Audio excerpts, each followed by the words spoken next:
Hey everyone, how's it going? Decius here with another video, and today we're going to be doing a review on a book, which is something kind of new to the channel, but I kind of want to incorporate just different components to the channel, not just one-dimensional gaming videos or music videos. So we're going to be talking about Osamu Dazai's No Longer Human, which was a book published in 1948, and there are a few parallels between the protagonist, Yozo, and the author himself, which is sad, but we'll get into it as the video progresses. And bear with me, I'm using a different way to film. As you can see right now, there is a delay every once in a while, so bear with me there. Or if you're just listening, go on with it. So we follow a protagonist from childhood to his early adulthood named Yozo. It takes place in Japan, and there are 3 notebooks that break apart the book chronologically throughout his life. Something that interested me about this book was that it kind of broke apart the protagonist's emotions because,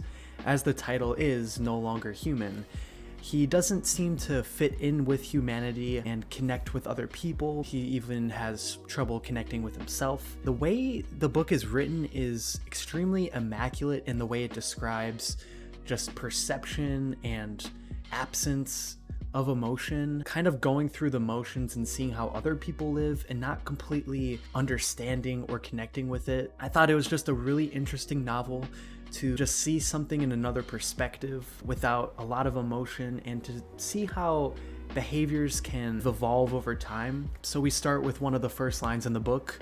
I can't even guess myself what it must be to live the life of a human being. So basically he struggles with himself and his own inner conflicts of trying to be a person, trying to feel these emotions and these drives to accomplish things and enjoy things and kind of socialize with people and go to school and learn. He just struggles with all these things, but he does seem talented in a lot of ways, specifically in art and just kind of school in general. He seems to have a good routine and a good system at the start of the book. But as we see, he kind of devolves and becomes an alcoholic, dependent on that for pretty much the majority of the book. And he kind of plays a facade. He wears a mask pretty much, portraying somebody that he's not. And that kind of goes with constantly joking, trying to amuse everyone around him because he wants to be seen as a charismatic, charming person, which is kind of a foil to his emotional absence. He does want to be perceived positively. He does want to fit in. And that kind of goes against his perception of not being a human, because I think that humans innately want to fit in and we want to feel belonging, and Yozo definitely portrays those elements to humanity. But he goes through those elements and through his own routines very artificially, and I just really enjoyed this book. I thought it was written extremely well. I believe it was a translation from Japanese to English, so that definitely plays a part in the wording. There were so many vocabulary words throughout the book that I rarely have seen, and I needed to look up a lot of words because just the choice of vocabulary in this book was really good, and it was just kind of refreshing to read text in that way. Everything was laid out so immaculately and so fluidly, and it was an easy read. So I would definitely recommend it in that regard if you want to just read something that kind of challenges your psychology and just being able to see something in a new perspective. We also see that Yozo, like I said earlier, he's good at art. He kind of draws comics near the middle to end of the book, and also kind of draws like pornographic material to make money to buy liquor. And he does meet a friend in the book named Horukai, and they went to the bars a lot, and that's where he kind of learned about liquor. He introduced him to it, and he kind of became dependent on it in order to kind of fight the inner feelings of not being a human. And so that was definitely an interesting and really sad journey to see his youth go from a bright kind of smart person into someone dependent on alcohol and kind of relying on that and spending all of his money to sustain that addiction. Also, we see that he attempts suicide with his then girlfriend Suneko. They throw themselves into the ocean. This is kind of like the break point in the book where it goes from his early childhood and adulthood into kind of his recovery and battles later on. So his girlfriend does successfully attempt suicide, but he survives, and he kind of is brought into a home, I believe, with his uncle, Flatfish. He's kind of living an isolated life at that point. He is still dependent on alcohol, and he makes art still, and he kind of branches back out into the world, reconnects with Horakai eventually, but he does meet a woman named Shigeko, and she has a daughter named Shizuko. That kind of brings back a relationship dynamic with the protagonist. It's one of the most sad scenes, in my opinion, in the book, is where Yozo is going to go back to their apartment, I believe, to like make a dinner or something, or celebrate something. Before he walks into the door, he kind of overhears a conversation of her daughter asking the mother, Shigeko, why does he drink? Like, why does he need to do that? There's just kind of like a sad innocence to that, and ultimately Yozo, he just leaves.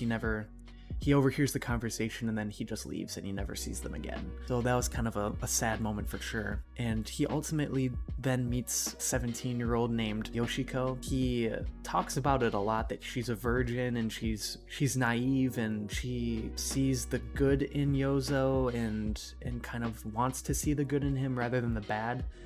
And I think that was refreshing for him to kind of interact with someone who doesn't kind of understand the gravity of his alcoholism. There's a moment where he said he was going to stop drinking to her. He ultimately fails, and he drinks, and he comes back to her drunk and says to her that I relapsed, like I didn't follow up with my words that I was going to quit drinking.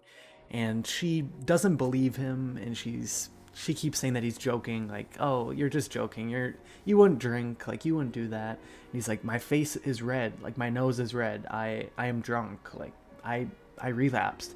And she still doesn't buy it. She just thinks that he's joking. So it kind of shows the disconnect between their, I wouldn't say maturity, but I guess their maturity in that regard. So they actually get married, and they move into an apartment together, and there was a time where he wasn't drinking so much, and there was kind of a moment of clarity. He was drawing. Horakai comes back into his life, his childhood friend. They get really drunk, and he goes back down into the bedroom, and he sees his wife like having sex or possibly being violated by another man. He doesn't feel anything at all. And so that was kind of the break point, I think, in his kind of recovery in not being dependent on alcohol and kind of living a fulfilling life. So that completely shatters his mental fortitude at the moment, and he overdoses on sleeping pills, and he wakes up 3 days later. He survives, and he's put into a recovery treatment center by his uncle, which doesn't really help at all. And he's brought back into the world, and he realizes he's starting to cough up blood, and with that he kind of wants to stop drinking, and he goes to a pharmacist, and they prescribe him morphine, and then he becomes addicted to morphine. He says he needs that morphine in order to survive, in order to work. So I think this book is very prevalently talking about addiction and how those coping mechanisms don't inherently work for people to function and to kind of be comfortable with themselves, because as we can see, he uses external substances in order to try to escape his own existential dread of not feeling like an adequate human being with emotions or desires or goals or hobbies or something to enjoy. And so it's honestly a very tragic book about kind of a downward spiral of a man who doesn't know his place in the world and doesn't feel connected with humanity. Just reading this book, it really encaptured me, and the writing is completely lucid and descriptive, and it's kind of haunting in seeing into the mind of this kind of person. I would definitely recommend this book. I know I kind of talked about the plot, so I'll probably say there's spoilers, but if you have read this book, just feel free to comment below, like, what did you think?